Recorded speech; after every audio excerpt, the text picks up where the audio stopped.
Michael Jordan is 62 years old now, and when you look at him today, you do not just see the greatest player to ever touch a basketball. You see a man shaped by victories that lit up the world and losses that nearly broke him in half. His story has been told 1,000 times, yet almost no one understands the quiet truth beneath the legend. The truth that the higher he climbed, the more he had to bury. The truth that the same man who soared above every defender spent decades fighting battles no camera ever caught. Before the championships and the sneakers and the global fame, there was a boy in North Carolina who carried a wound he could not name. Before the world called him a godlife, carved into him with a cruelty that forced him to rise or collapse. And before he became the symbol of greatness, he suffered through a darkness that would return again and again, each time taking something he loved. This is the part of Michael Jordan's life that the public never truly saw. The heartbreaks that haunted him long after the crowds stopped cheering. The losses that shaped his greatness more than any victory ever did. And the final chapters that reveal not the athlete but the man. A man who at 62 stands not on a podium but in a quiet understanding of what greatness really costs. Michael Jordan did not begin his life with the glow of destiny on his shoulders. He was born in a small home in Wilmington, North Carolina, where love was strong but life was strict, and every child was expected to earn their place in the world. His father, James Jordan, worked long hours as a mechanic and factory supervisor. His mother, Dolores, balanced a job at a local bank while raising 5 children with a mix of tenderness and unshakable discipline. Inside that modest house structure was the rule.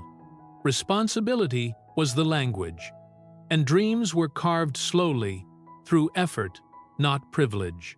Michael was the 4th child, a quiet boy with wide eyes and a soft heart. His earliest memories were filled with friendly chaos, siblings racing through the hallway, laughter ringing from the kitchen, and the constant noise of competition. But the fiercest competition of all lived right beside him. Larry Jordan, his older brother, beat him in everything.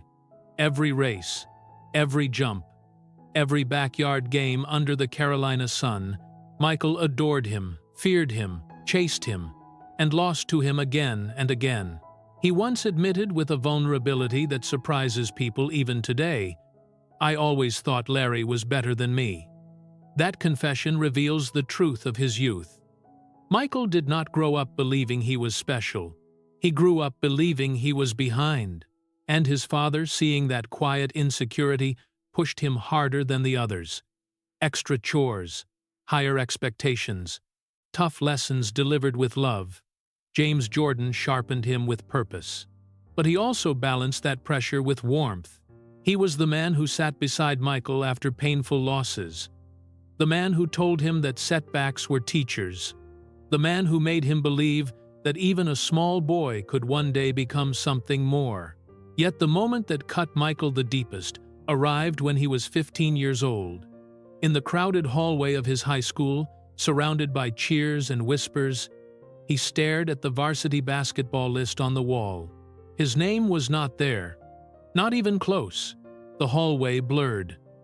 His throat tightened, and he walked home alone, holding back tears until he reached his room, closed the door, and broke. That night became the turning point, the wound that would define his fire. The moment when the world told him he was not enough, and he quietly promised that one day it would never be able to say that again. The night he was cut from the varsity team did not end with crying. It ended with a vow. In that small bedroom in Wilmington, with his heartbeat still shaking from humiliation, Michael picked up a basketball and began to dribble. Slow at first, then faster, letting every bounce become a promise. A promise that the boy the world dismissed would become someone the world could never forget. From that moment, silence became his training partner. He woke before sunrise. He ran until his lungs felt like they were tearing open. He shot until his arms trembled. While other teenagers slept, he built himself in the dark. Pain turned into discipline. Shame turned into hunger. Rejection turned into fuel. Between 1979 and 1981, he grew taller, stronger, sharper. His game changed because he changed. What scouts saw later was not talent, it was transformation. By the time colleges began to notice him, he was no longer the boy who stood crying beside his bedroom door. He was a storm, gathering strength. In 1981, the University of North Carolina welcomed him into a world that felt bigger than anything he had ever known. Chapel Hill was a furnace, a place where dreams were melted, reshaped, and tested daily. And for the first time since he was 15, Michael felt small again. He arrived as a skinny freshman, walking into a coliseum of giants. The gyms echoed with the footsteps of future stars. The halls buzzed with ambition, and at night, his dorm room felt colder than Wilmington ever had. Doubt crept back into him like an old shadow. When practices became unbearable, when he felt invisible among players already crowned as the chosen ones, he reached for the phone. His father's voice came through the receiver with warmth that steadied him. "Keep fighting. Trust yourself. You belong." Those words became his anchor.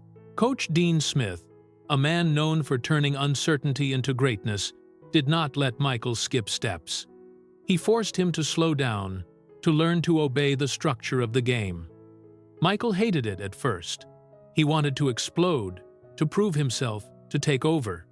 But Smith taught him patience, discipline, and the value of waiting for the right moment. And then, on March 29, 1982, inside a roaring arena, that moment arrived. The ball swung into his hands. Time slowed. His heartbeat rose like a drum in his chest. With the calm of someone stepping into fate, he lifted the ball and released it into the air. Swish. The shot that changed everything.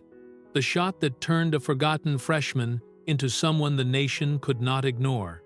The shot, he later said, gave me the confidence to be Michael Jordan. After the championship shot in 1982, everything around Michael began to shift. But inside him, the change was even bigger. Confidence settled into his bones. The doubt that once haunted him stepped aside for something sharper, something hungrier. Over the next 2 seasons at North Carolina, he trained with a devotion that startled coaches and teammates. Every practice was a battlefield.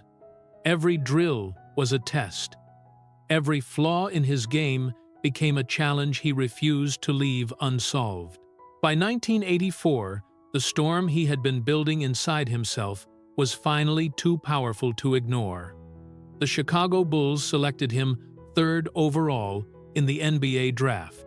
That moment marked the beginning of a new era, not only for Michael, but for the league itself. He signed a 7-year contract and stepped into professional basketball with the fire of a man who had been waiting for this stage his entire life. From the very first games, it was clear that something extraordinary had arrived. Michael played with a speed that looked unreal, a vertical leap that bent the rules of physics, and a competitive spirit that startled veterans.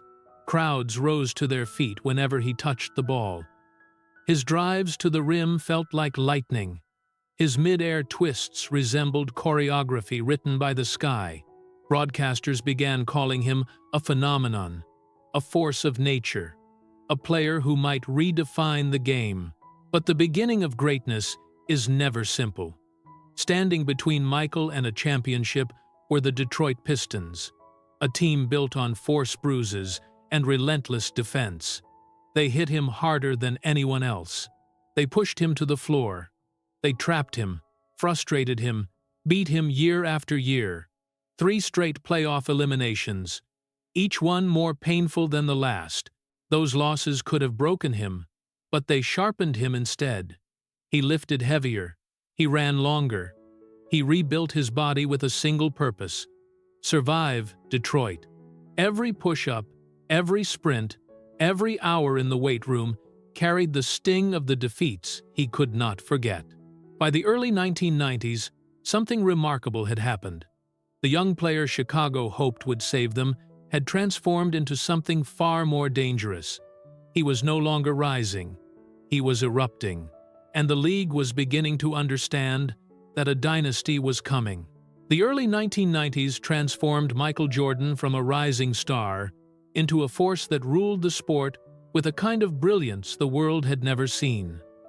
The battles with Detroit had hardened him, the heartbreaks had sharpened him, and when the Bulls finally broke through in 1991, it was not a victory, it was a detonation.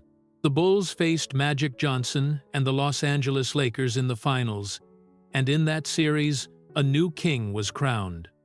Michael soared with a grace that left defenders frozen, and a fire that refused to bend for anyone. Chicago had waited decades for a miracle.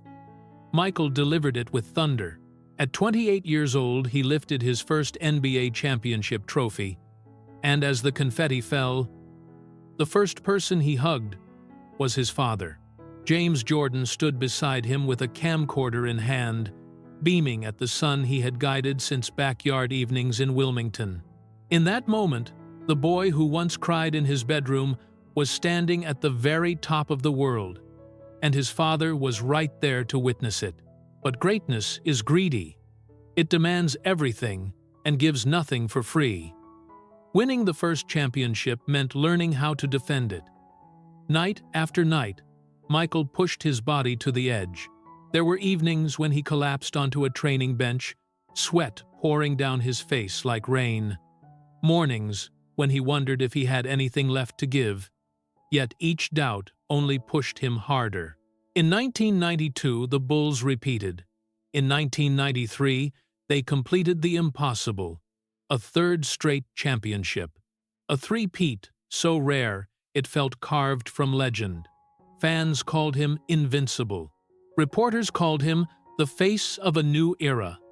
Children wore his jersey as if it were armor. The world believed he had everything. But at the peak of his glory, a shadow began to creep behind him. And on July 23, 1993, that shadow took shape in the cruelest way imaginable. His father, James Jordan, the quiet anchor of his life, was attacked while resting inside his car. The news shattered Michael with a force he could not withstand. When the words reached him, the room spun. His phone slipped from his hand. His mother's trembling voice on the other end dissolved the last strength he had. The greatest player in the world fell into a grief so deep it could not be described. At the funeral, when he placed his hand on the casket, witnesses said his shoulders shook not with power, but with human sorrow. For the first time, Michael Jordan did not know how to stand. After the death of his father, everything that once defined Michael Jordan seemed to fall silent. The roar of 30,000 fans no longer felt like energy. It felt like noise. The trophies, the headlines, the endless praise, all of it suddenly felt weightless in a world where his father's voice no longer existed. He had conquered the NBA, conquered fame, conquered every expectation ever placed on him, but he could not conquer grief. On October 6, 1993, Michael stood before reporters and announced his retirement. The greatest player alive walked away at the peak of his power. The world could not understand it, but Michael was not walking away from basketball. He was walking toward the memory of his father. Because James Jordan had always dreamed of seeing his son play professional baseball. Long before basketball consumed their lives, father and son spent evenings in the backyard, tossing baseballs as the light faded into the Carolina dusk. It was a dream they never got to finish together. And so in 1994, wearing the number 45 from his childhood, Michael began a journey that made millions question him, but made perfect sense to him. Baseball was humbling. The mornings were cold. The travel was long. The swing was unfamiliar and painful. His hands blistered. His body ached. Critics laughed. But he endured every bruise, every strikeout, every lonely hotel night for one sacred reason. Every swing was for my father, he later said. In the locker room, he kept his father's old camcorder beside his locker, as if its silent presence could steady him. Some nights, he sat alone, staring at the Air Jordans he once gave his dad, remembering the smile on James's face when he held them. Healing did not come quickly. It arrived in small breaths, in quiet moments, in the stillness of knowing he had honored the man who raised him. But grief is not a place to live forever. And on March 18, 1995, after 17 months of searching for himself, Michael sent two simple words into the world: "I am back." No press conference, no grand stage. Just a whisper powerful enough to shake the planet. A whisper carrying a son's grief, a man's strength, and the echo of a father's belief. When Michael Jordan returned to the NBA, he did not walk back in as the smiling superstar the world remembered. He came back leaner, quieter, carrying a weight behind his eyes that had nothing to do with age. Chicago did not just welcome him. The entire city exhaled after holding its breath for 17 long months. Reporters asked him why he returned. Michael paused, looked down for a moment, and answered softly, "I needed to feel like myself again." But the truth ran deeper. Basketball was the only place where the pieces of his soul still fit together. The only place where memories of his father felt close enough to touch. His return was not a miracle. It was a battle. His rhythm was gone, his timing off. His body, once a weapon forged for dominance, resisted him. But every night he stepped on the hardwood, a spark flickered, a memory of who he once was. And Michael chased that spark with the obsession of a man who refused to let grief define him. He trained long after practice ended. Security guards walking the arena late at night often found him alone on the court, drenched in sweat, shooting into the silence. He studied film until dawn.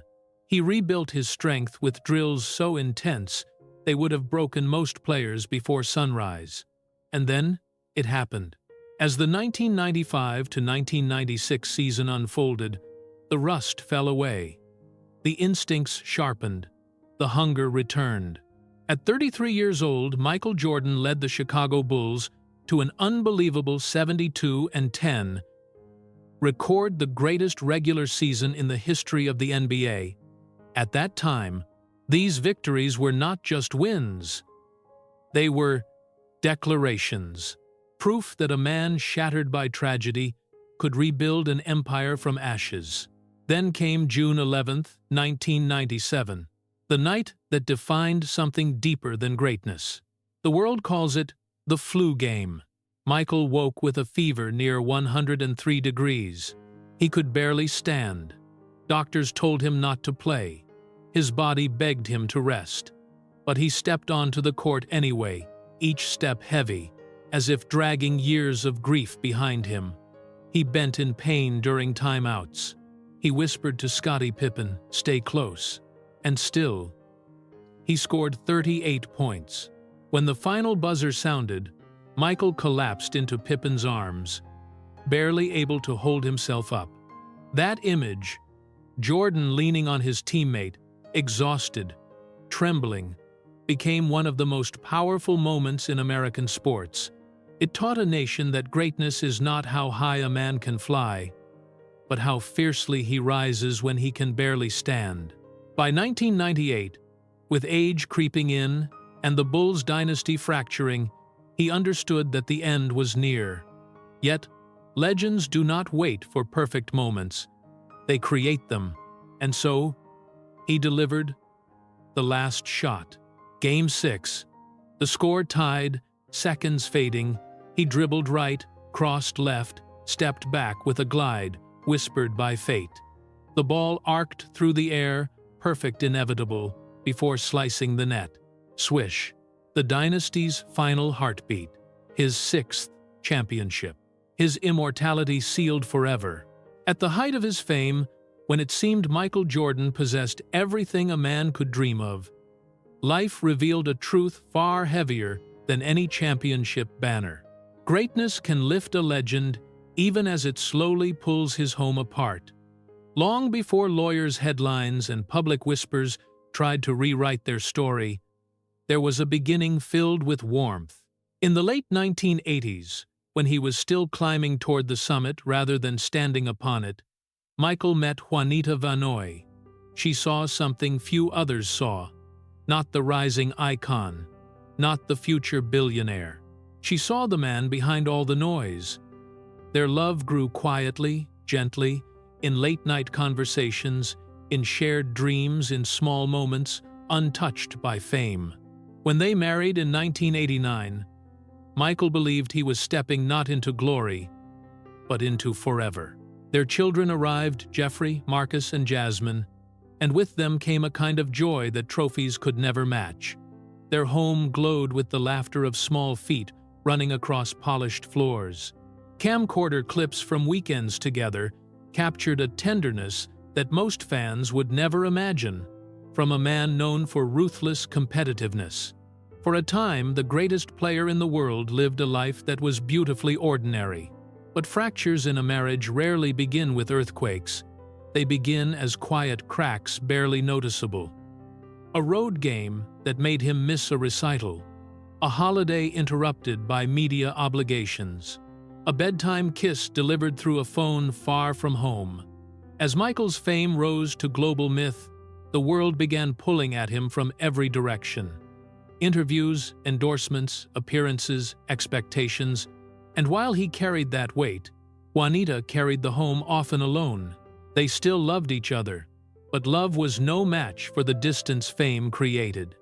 The tabloids circled, twisting shadows into stories. Rumors crept beneath their door. Exhaustion did the rest.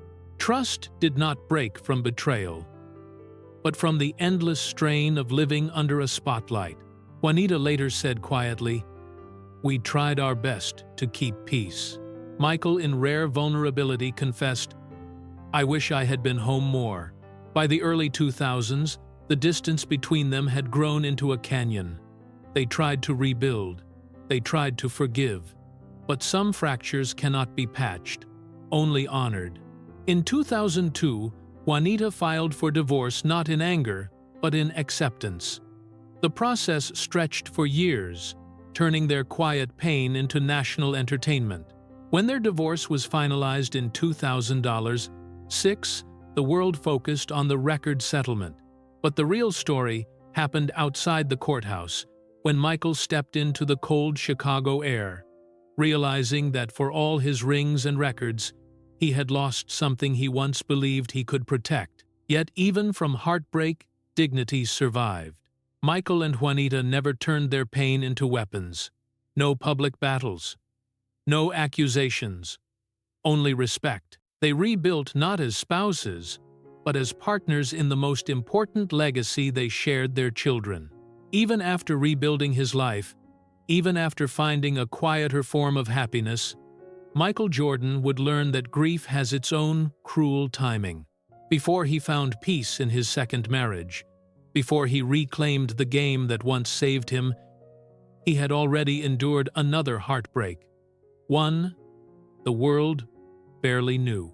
After his father's death, when the silence in his life felt too heavy to carry alone, someone stepped into that emptiness, not as an employee, not as a bodyguard, but as the steady presence who refused to let sorrow consume him.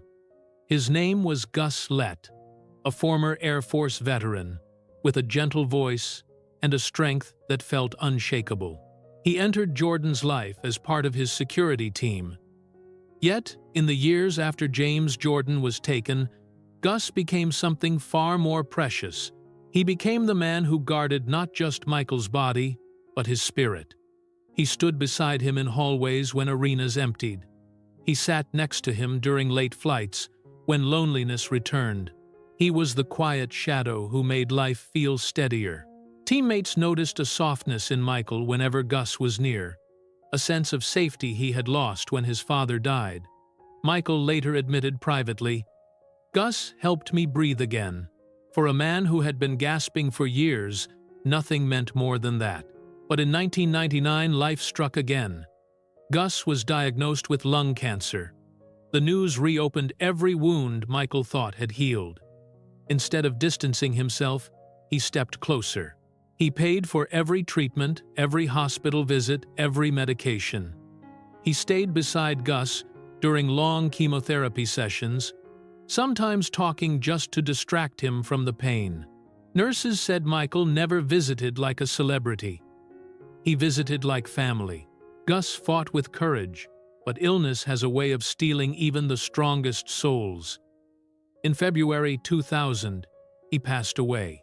At the funeral, when Michael sat in the front row staring at the casket covered in white lilies, witnesses saw his shoulders tremble, not with the force that once carried Chicago, but with the sorrow of a son losing a father for the second time. And life was still not done testing him. On a quiet morning in January 2020, news spread across the world.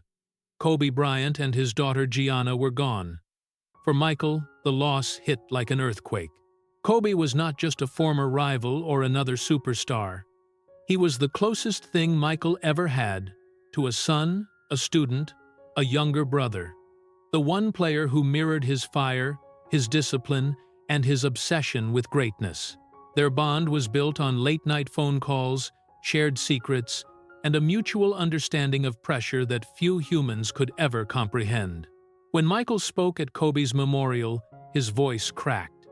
Tears streamed down his face as he whispered, "When Kobe died, a little piece of me died."